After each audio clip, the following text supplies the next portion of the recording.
할렐루야. 오늘도 수요 저녁 기도에 나오신 여러분을 진심으로 축복합니다. 시간 하나님의 말씀을 통하여 은혜 받는 여러분 되길 간절히 소망합니다. 지난 시간 율법은 하나님이 주신 계명이지만 그 율법에 얽매일 필요는 없다라고 말씀을 드렸습니다. 왜냐하면 하나님은 우리가 애쓰지 않아도 이미 우리를 사랑하시기 때문입니다. 그래서 예수님은 부활하신 후에 승천하시면서 우리에게 선물을 주시고 가셨습니다. 그분이 누구십니까? 바로 성령 하나님이십니다. 따라서 이제는 우리는 성령님을 따라 행해야 하고 또 성령님이 우리의 주인 되심을 믿고 성령으로 살아가야 하는 줄 믿습니다.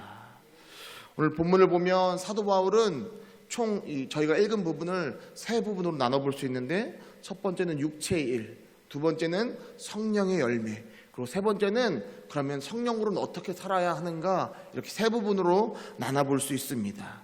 먼저 육체의 소욕은 하나님과 함께 할 수 없는 서로 대적 그런 관계에 있습니다.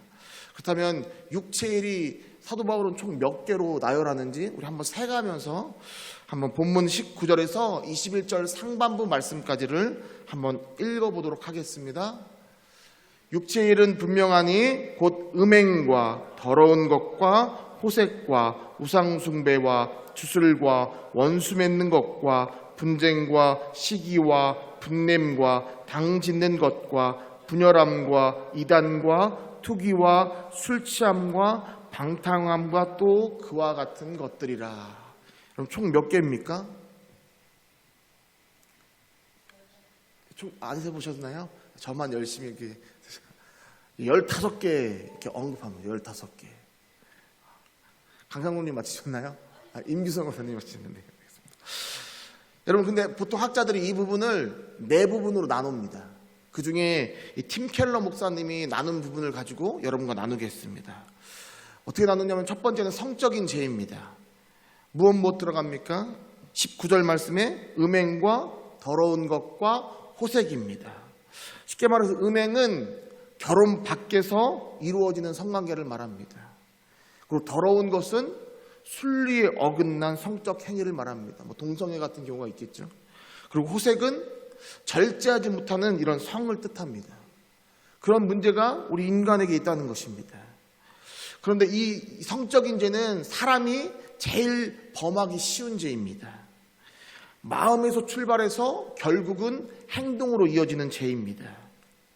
원래 성은 하나님이 결혼이란 제도 안에서 생육하고 번성하라고 주신 아주 귀한 것임에도 불구하고 인간이 변질을 시켜서 그것을 죄를 지으면서 살아가는 것입니다. 그래서 첫 번째 이 바울이 말한 죄는 성적인 죄입니다. 두 번째는 종교적인 죄입니다. 저희가 읽은 본문에 보면 우상숭배와 주술, 이 두 가지가 이 종교적인 죄에 해당합니다. 우상숭배는 우리가 잘 알다시피 하나님보다 다른 것을 더 높게 여기는 것이 바로 우상숭배입니다. 그래서 때론 돈이 될 수도 있고, 때론 명예가 될 수도 있고, 때론 권력이 될 수도 있고, 또 어떨 때는 심지어 자녀들이 우상이 되는 경우도 있습니다. 그렇다면 여러분, 주술은 무엇을 의미할까요? 여러분, 주술하면 뭐가 떠오르십니까? 보통 주술하면 이 고대 영화에 보면 막 고대 어떤 할머니 막 눈 잘 안 보이신 할머니가 막 주문을 외우면서 귀신을 쫓는 그런 장면들 생각 안 나십니까? 근데 놀랍게도 이 주술이라는 단어와 이 어원이 같은 게 메디신입니다. 약입니다. 약. 그래서 영화에 보면 악귀를 쫓을 때 그냥 쫓는 게 아니라 피랑 막 이런 약초들을 섞어서 그 사람에게 먹이면 막 그 사람 정신이 막 해롱해롱해지고 막 이런 장면들 나오지 않습니까? 마찬가지입니다. 그래서 오늘날로 따지면 대표적으로 마약 중독 같은 경우가 주술에도 조금, 왜냐하면 이 약이라는 의미와 주술이라는 약이, 그래서 주술을 영어로 찾아보시면 약이라는 뜻이 있습니다.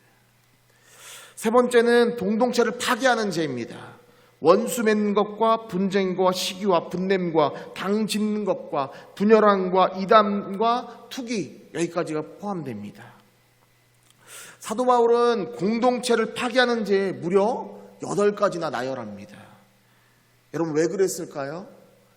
지금 이 편지를 받는 이 갈라디아 교회가, 갈라디아의 교회 공동체가 파괴되어져 가기 있었기 때문입니다.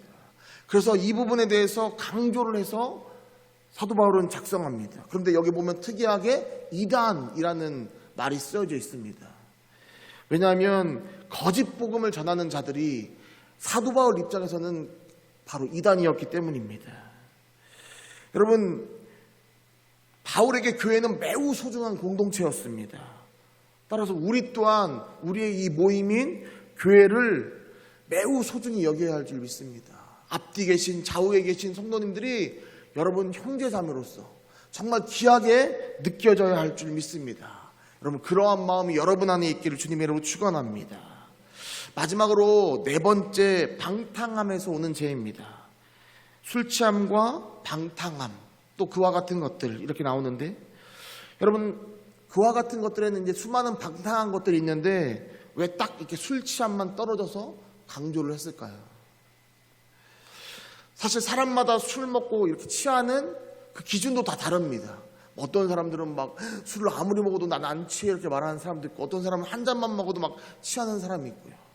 그런데 왜 바울은 술 취함, 이렇게 딱 방탕함에 따로 떨어져서 술 취함을 강조했을까요? 오늘날도 그렇지만 보통 죄의 시작이 이 술 취함에서 시작되기 때문입니다. 사실 아무것도 아닐 수 있는 이 작은 술이 때론 성적인 죄를 짓게 하기도 하고, 때론 공동체를 파멸시키는 죄를 짓게 하기도 합니다. 그래서 바울은 콕 집어서 술 취함이라는 단어를 강조한 겁니다. 그렇다면 이 육체의 죄에 대해서 예수님은 뭐라고 하셨을까요? 우리 함께 마가복음 7장 21절에서 23절 말씀을 함께 읽겠습니다. 속에서 곧 사람의 마음에서 나오는 것은 악한 생각, 곧 음란과 도둑질과 살인과 간음과 탐욕과 악독과 속임과 음탕과 질투와 비방과 교만과 우매함이니 이 모든 악한 것이 다 속에서 나와서 사람을 더럽게 하느니라. 여러분, 놀랍게도 예수님이 말씀하시는 죄는 그 죄를 행동으로 옮겼냐를 보시는 것이 아니라 그 죄를 생각했느냐로 판단하십니다. 그래서 21절 우리가 읽은 이 말씀에 보면 곧 사람의 마음에서 나오는 것, 악한 생각, 이렇게 딱 말씀하십니다.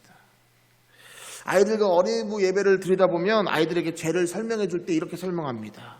죄는 하나님이 원하시지 아니하는 생각과 말과 행동을 뜻한다. 반드시 생각을 집어넣습니다. 왜냐하면 생각부터가 예수님이 죄로 말씀하셨기 때문입니다. 비록 우리가 살인을 하지 않았더라도 이미 생각으로 여러 명을 죽였다면 그것은 예수님 앞에 죄입니다. 우리가 음란한 행동을 하지 않았더라도 이미 내 생각으로 음란한 행동을 했다면 하나님 앞에 그것은 죄입니다. 그래서 우리는 훗날 하나님 앞에 섰을 때 하나님, 저는 죄를 짓지 않았습니다 라고 말하지 못합니다. 왜냐하면 우리는 이미 생각으로 수많은 죄를 지었기 때문입니다. 또한 예수님이 이 악한 생각을 죄로 보신 이유는 이 악한 생각이 보통 죄의 출발점이기 때문입니다. 생각이 나중에 행동으로 옮겨지는 것이기 때문에 예수님은 생각부터 죄라고 말씀하십니다. 그렇다면 다시 말해 이 바울이 말한 죄는 어떨까요? 예수님은 생각조차도 죄로 보신다고 하시는데 바울은 생각하는 것 정도는 괜찮아 라고 말했을까요? 아닙니다. 바울의 말한 근거는 다 하나님의 말씀에 있습니다. 그래서 바울은 본문 19절에 보면 육체의 일은 분명하다라고 말한 이유가 바로 여기에 있습니다. 원래 이 분명하다라는 뜻은 헬라어로 파네로스라고 하는데 원래는 법정에서 쓰이는 단어입니다. 그러니까 부인할 수가 없다, 빠져나갈 수가 없다, 이렇게 쓸 때 쓰는 단어입니다. 그런데 이 바울이 육체의 일은 분명하다, 빠져나갈 구멍이 없다, 즉 우리 인간은 한 명도 하나님 앞에 서면 빠짐없이 죄인이 된다는 말을 육체의 일은 분명하다라고 말한 것입니다. 21절에 보면 이런 죄를 짓는 자들은 하나님의 나라를 유업으로 받지 못한다고 말합니다. 즉 천국에 갈 수 없다는 것입니다. 모든 사람은 하나님 앞에 죄인일 수밖에 없습니다. 그리고 죄인은 천국에 들어갈 수 없다는 당연한 말입니다. 그러기에 우리에게 필요한 분이 누구십니까? 그래서 예수님이 우리에게 필요한 겁니다. 예수님은 우리의 모든 죄를 대신 짊어지셨고 우리를 대신해서 십자가에서 죽으셨고 다시 태어나신, 다시 부활하신 그 예수님이 우리는 반드시 필요한 것입니다. 그리고 예수님이 우리에게 주신 그분, 성령 하나님이 우리에게도 반드시 필요합니다. 왜냐하면 그분은 우리 안에 내주하시는 분이시기 때문입니다. 우리를 주님의 길로 인도하시는 분이시기 때문입니다. 그래서 성령으로 살아간다면 우리가 앞으로 무엇을 맺게 됩니까? 성령의 열매를 맺게 되는 겁니다. 여러분, 성령의 열매는 어떻습니까? 원래 인간은 육체의 일을 따라 습관처럼 계속 그 일을 습관처럼 하면서 사는 존재들입니다. 그런데 성령님이 우리 안에 들어오시면 제일 먼저 하시는 것이 인간의 죄성으로 가득 찬 이 마음, 우리의 생각에 성령님이 빛을 비추어 주십니다. 그러면 죄가 드러나게 됩니다. 그리고 그때부터 우리의 마음은 그 죄로부터 벗어나기 위해서 전쟁을 벌입니다. 생각의 전쟁입니다. 계속 그 죄를 짓게 하려는 생각과 그 죄로부터 벗어나게 하려는 성령님의 생각이 계속해서 싸움하게 됩니다. 우리는 때론 넘어질 수 있지만 우리가 계속 벗어나고자 하다가 내 힘으로 안 됨을 경험하고 하나님께 부르짖기 시작합니다. 간구하게 됩니다. 이것이 바로 성령을 받은 사람들의 특징입니다. 그렇다면 성경에는 성령의 열매가 무엇이 있다고 말합니까? 우리 본문 22절, 23절 말씀을 함께 읽겠습니다. 오직 성령의 열매는 사랑과 희락과 화평과 오래 참음과 자비와 양성과 충성과 온유와 절제니 이 같은 것을 금지할 법이 없느니라. 여러분, 아까 예수님께서 죄의 시작점을 무엇으로 보신다고 말씀드렸습니까? 생각으로 보신다고 말씀드렸습니다. 악한 생각. 성령의 열매는 아까는 육체의 일은 15개였는데 성령의 열매는 몇 개지요? 맞습니다. 9가지입니다. 사랑이나 희락이나 화평 등 이런 것들은 여러분 눈에 보입니까? 보이지 않습니까? 보이지 않습니다. 성령의 열매도 생각의 변화로 시작되는 것입니다. 우리는 생각대로 행동하는 인간입니다. 그래서 하나님은 우리의 생각을 변화시켜 주시기 위해서, 우리의 가치관을 변화시켜 주시기 위해서 성령을 따라 살게 하면, 성령을 따라 살면 우리가 성령의 열매를 맺게 하시는 것입니다. 그리고 성경에 자세히 보면 이렇게 적혀 있습니다. 오직 성령의 열매는.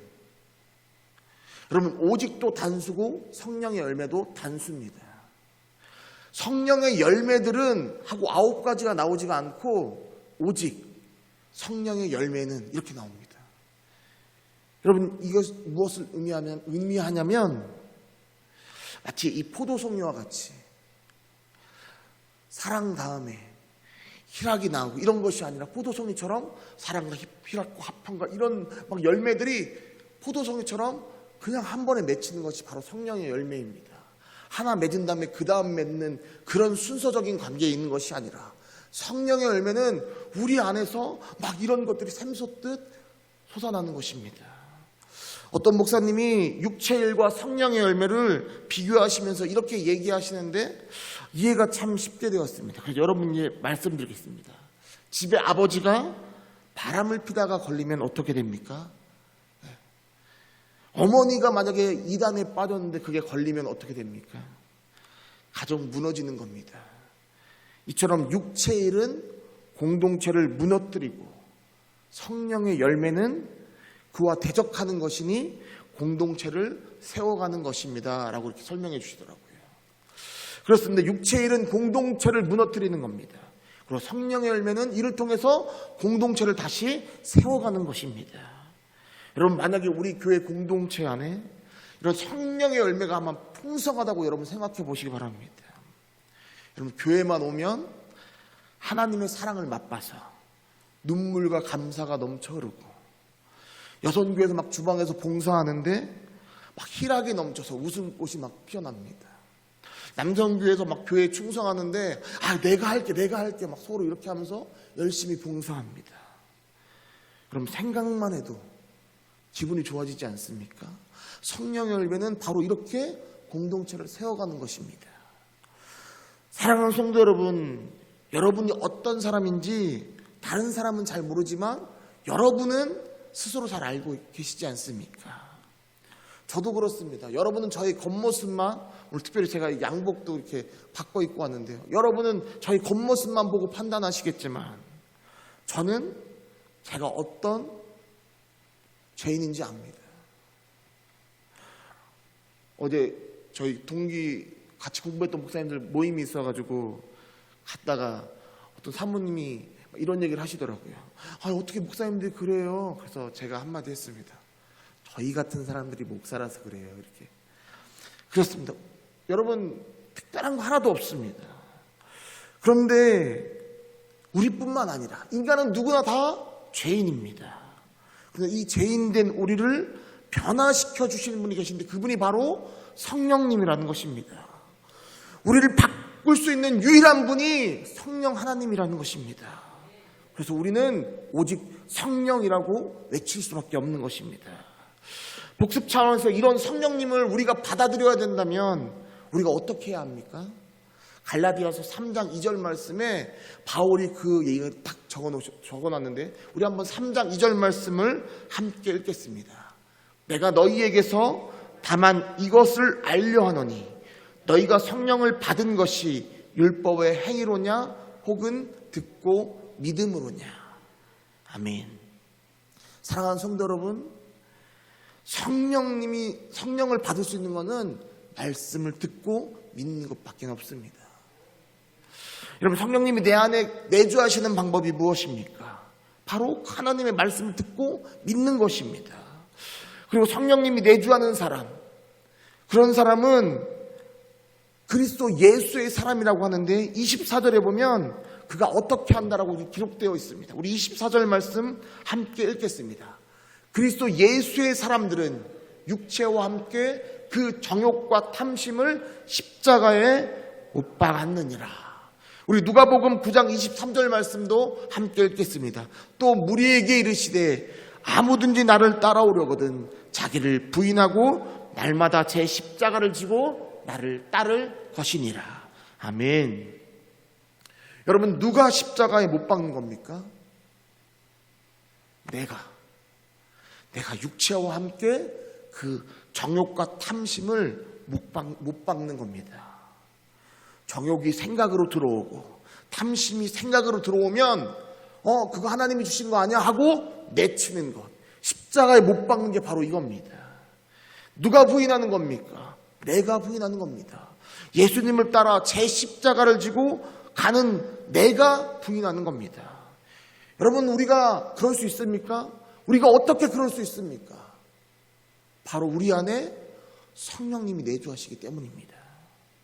따라서 믿는 사람은 내 안에 성령 하나님이 계시는 것을, 성령님이 주인으로 계시는 것을 느낄 수 있습니다.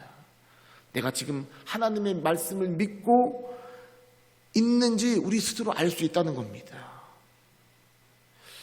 여러분, 그렇다면 성령으로 사는 사람은 어떻게 살아가는 걸까요? 우리 본문 6장에 나오는 이 말씀을 보면서 성령으로 사는 사람은 과연 어떻게 사는 것인가에 대해 말씀을 볼 건데, 우리 본문 6장 1절 말씀을 함께 읽겠습니다. 형제들아, 사람이 만일 무슨 범죄한 일이 드러나거든 신령한 너희는 온유한 심령으로 그러한 자를 바로잡고 너 자신을 살펴보아 너도 시험을 받을까 두려워하라. 아멘. 어떤 사람이 죄를 지었습니다. 그게 무슨 죄인지는 나오진 않지만 어쨌든 죄를 지었습니다. 그리고 그가 죄 지은 사실이 공동체 안에서 드러났습니다. 그러면 성경에서 어떻게 하라고 합니까? 신령한. 여러분, 신령한이 무엇입니까? 성령을 받았다는 겁니다. 성령은 받았으면 우리는 신령할 수 없지만 성령이 내 안에 들어오면 우리는 신령한 존재가 됩니다. 신령한 너희는 어떻게 하라고 합니까? 온유한 심령으로 바로 잡아주라고 말합니다. 온유는 헬라어로 프라위테스입니다. 뜻은 친절, 겸손, 동정심 이런 뜻입니다. 즉 공동체 안에 누군가가 지은 죄가 밝혀졌고 그가 자신이 지은 죄를 시인한다면 그때는 그에게 동정심을 가지고 겸손한 마음으로 그를 바로잡아 주라는 것입니다. 뿐만 아니라 혹 나도 그런 죄를 짓지 않을까 두려워하는 마음으로 자신을 날마다 되돌아보라고 말씀하십니다. 그리고 사도 바울은 본문 2장부터 5절까지 말씀에 이렇게 말합니다. 우리 2절부터 5절까지 말씀을 함께 읽겠습니다. 너희가 짐을 서로 지라. 그리하여 그리스도의 법을 성취하라. 만일 누가 아무것도 되지 못하고 된 줄로 생각하면 스스로 속임이라. 각각 자기의 일을 살피라. 그리하면 자랑할 것이 자기에는 있어도 남에게는 있지 아니하리니 각각 자기의 짐을 질 것이라. 교회에 올라오다 보면 2층 계단 끝에 말씀 구절이 있습니다. 예수님이 하신 말씀입니다. 수고하고 무거운 짐진 자들아 다 내게로 오라. 내가 너를 쉬게 하리라. 여러분 이렇게 적혀 있는데 왜 사도 바울은 2절에도 너희는 짐을 서로 지라, 5절에도 자기의 짐을 지라 이렇게 말씀하실까요? 먼저 2절의 짐은 복수입니다. 그리고 5절은 단수입니다. 그러니까 2절은 짐 드리고 5절은 짐입니다. 이 부분에 대해서 팀 켈러 목사님이 이렇게 말씀하십니다. 2절의 짐들은 마치 배가 도착했을 때 내리는 큰 수화물 같은 것, 그리고 5절에는 개인이 짊어질 수 있는 배낭 같은 짐을 말한다라고 이렇게 이야기해 줍니다. 즉 2절에 나오는 짐은 혼자 감당할 수 없는 짐입니다. 공동체 안에서 혼자서 감당할 수 없는 짐이 바로 2절에 나오는 짐입니다. 바울은 그러한 짐을 서로 나누어 지라는 것입니다. 왜냐하면 그것이 공동체이기 때문입니다. 아마 모든 분들이 거의 들어보셨을 이런 예화인데요.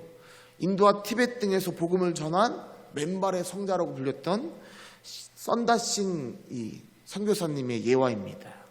여러분 들으면 다 아실 겁니다.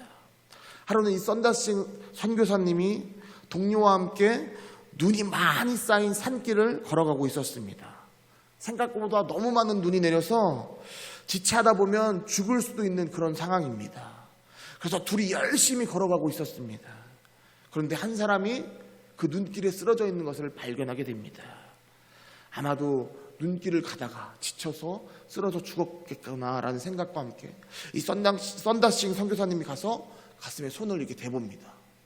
그런데 감사하게도 심장이 뛰고 있습니다. 그래서 이 동료에게 말합니다. 이 사람이 아직 살아있으니 함께 업고 갑시다.